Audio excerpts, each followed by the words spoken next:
Angela Critters. We're going to make a light and creamy strawberry cheesecake dump cake. It's one of my favorite year-round desserts. So I'm making it a little bit different than the average dump cake.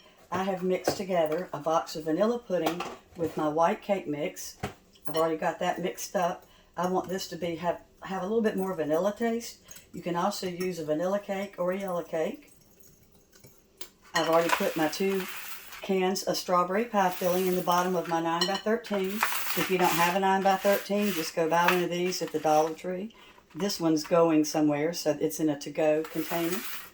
So this is mixed up, and it's going to go ahead and, like with any dump cake, it's going to go on top. So I got a big spoon out, and you just spread it across. That's one reason it's called a dump cake. You're just dumping everything on. You can't mess this cake up. So then after we do this, I've got my butter really cold. I've got it in the freezer. 1/2 stick. One stick. It's 1/2 cup. And I'm going to cut it real thin. And all across the top, I will have... Oh no! Well, I'm back. We're having a real big storm.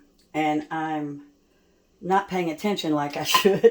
I forgot to make my cheesecake layer because I'm so nervous that power's going to go out. So real quick, I've got my softened 8-ounce cream cheese, and I've got 1 egg at room temperature, and 1/4 cup of granulated sugar, and I'm going to mix that up, and that's going to be dropped across my strawberries. Now, of course, right now I've messed up because I've got some of my cake batter. I got most of it off. We've lost power so many times here lately, and every time I go to cook something, the power goes out. So I'm going to whip this up real quick, and I'll be right back. So you can just use a fork, or you can use your whisk, however you want to do it. Sometimes your cream cheese will get caught up in the whisk, so I start off first with my fork. And you don't have to get it completely where you can't see the cream cheese because it's going to melt. So I'm going to drop this by dollops, and for the sake of the right directions, we're going to pretend like you don't really see a little bit of cake mix on top of the strawberry. It's not going to matter. You cannot mess up a dump cake. Alright, I've just about got it all spread out.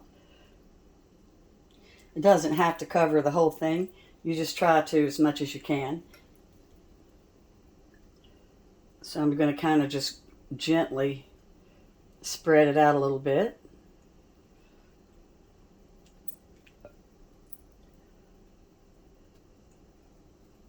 If you've never made a dump cake, I think you'll love it.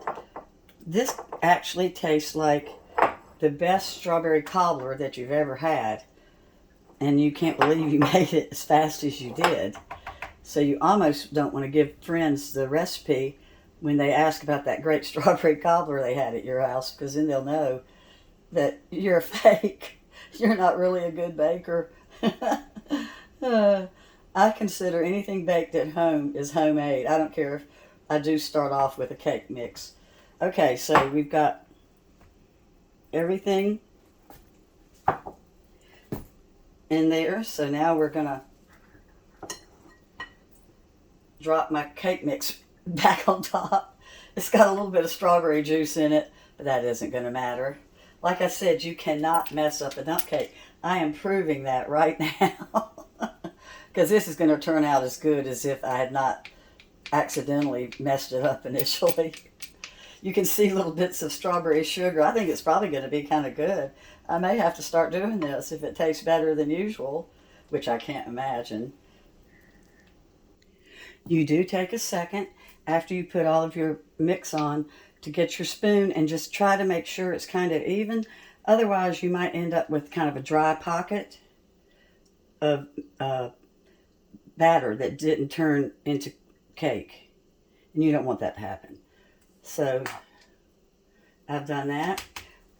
Also, if you did not cut your butter thin enough and you feel like or you cut it like a little bit too thick and you don't have enough to go all the way across the whole cake, then get out a little bit more butter. It's not going to hurt the cake to have more. It will hurt the cake to not have the entire top completely covered in cold pats of butter. Just like I'm doing right now. These are ice cold. I did have to pull out some more butter. Like I said, you can't ever have too much butter, but you can have too little and it's no good.